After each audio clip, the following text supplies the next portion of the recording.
Okay, let's dive right into this explainer. Today, we're unpacking the untold truth about money and wealth. Because, there's actually a totally counterintuitive equation to building immense wealth from absolutely nothing. We're going to explore the side of the coin that society, and let's be honest, especially the traditional school system, simply hasn't ever shown you. So let's start by visualizing $1 million. For most of us, that feels like an incredibly distant dream, right? Let's just acknowledge the reality you might be sitting in right now.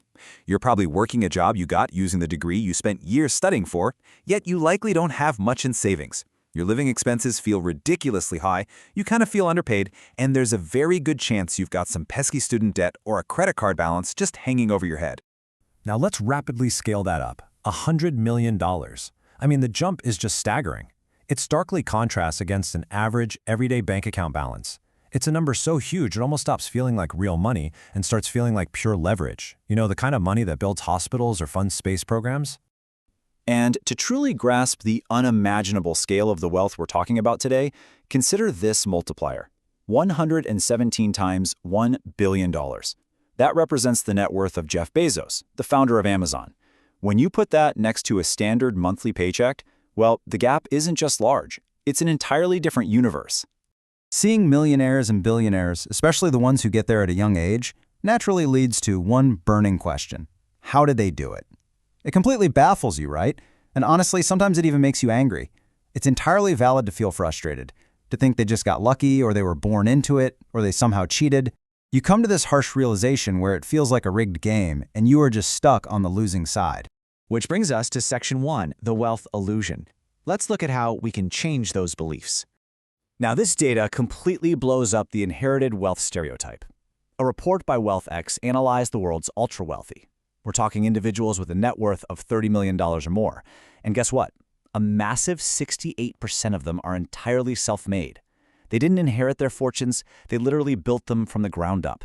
We are talking about individuals like Warren Buffett, Howard Schultz, Oprah Winfrey, and Sarah Blakely, who, by the way, famously sold fax machines door to door before founding Spanx. Many of these figures were born into poverty and built their wealth from absolutely nothing. They didn't have some secret cheat code passed down to them.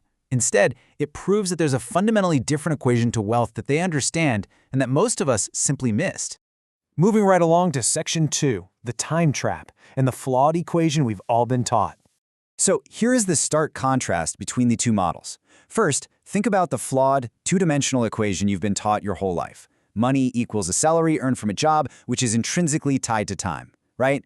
Now contrast that with the revolutionary concept we're exploring today: money actually equals perceived value. If your goal is to make a lot of money in a short amount of time, that old equation is literally never going to get you there. The brutal math behind that old equation is honestly pretty sobering. We all have one non-renewable resource: time. In a standard job, if you earned $20 an hour and worked 40 hours a week, it would take you nearly 24 years just to hit a total of $1 million. And remember, that's exactly 24 years before subtracting a single penny for taxes, rent, groceries, or any other living expenses. Not to mention inflation steadily making that $1 million way less valuable while your precious time just slips right through your fingers.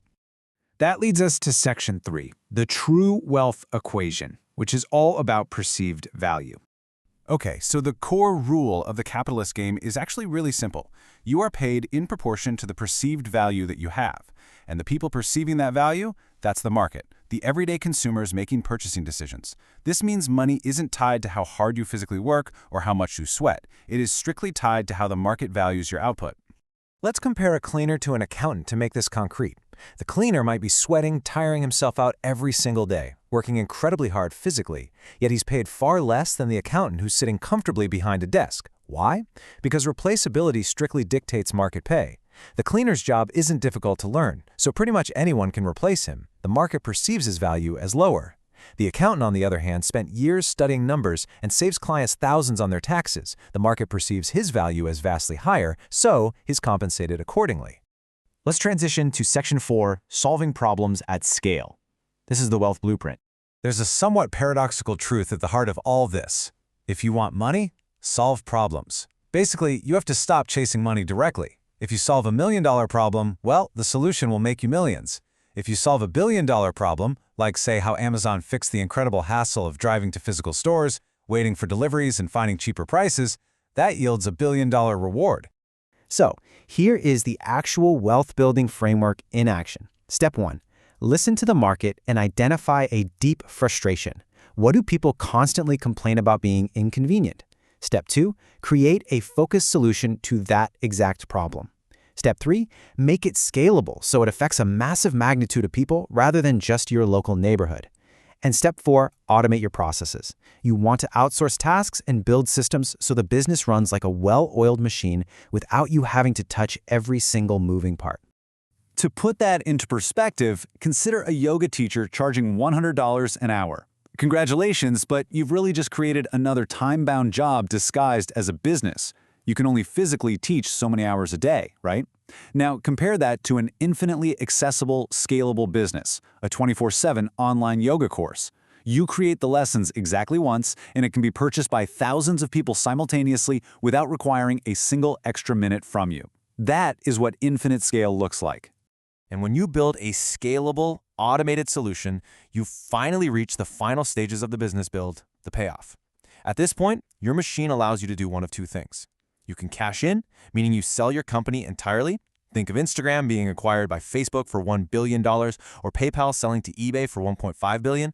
Or, alternatively, you can just continue running the business passively in the background, keeping the wheels turning while you step away. Bringing us to our final section, Section 5, the ultimate reward, because it's about way more than just the money. Here is the ultimate twist of this whole equation, and it fundamentally changes the entire objective of the journey. Money is just a piece of paper, or a digital number on a screen backed up by our collective belief in its value. The goal of solving these massively scalable problems was actually never about hoarding cash. The real destination? It's achieving the sensation of total, unrestricted freedom. The freedom to travel, to pay off your parents' mortgage, and to live without the constant anxiety of asking, wait, can I afford this? We have to remember the core lesson of this entire journey. Time is the true, non-renewable resource of our lives. The traditional salary for time equation actively steals this resource from you. It demands you give up huge chunks of your life for a job you might not even like, trading hours you can literally never get back for a paycheck that barely covers the bills. So as we wrap up this explainer, I want to leave you with this lingering, provocative thought. Is waking up, going to work, watching TV, sleeping, and repeating that exact same cycle until you retire actually worth trading your finite time? If you desire liberty, you have to change the math. Stop chasing money, start chasing problems, build scalable solutions, and finally buy back your life.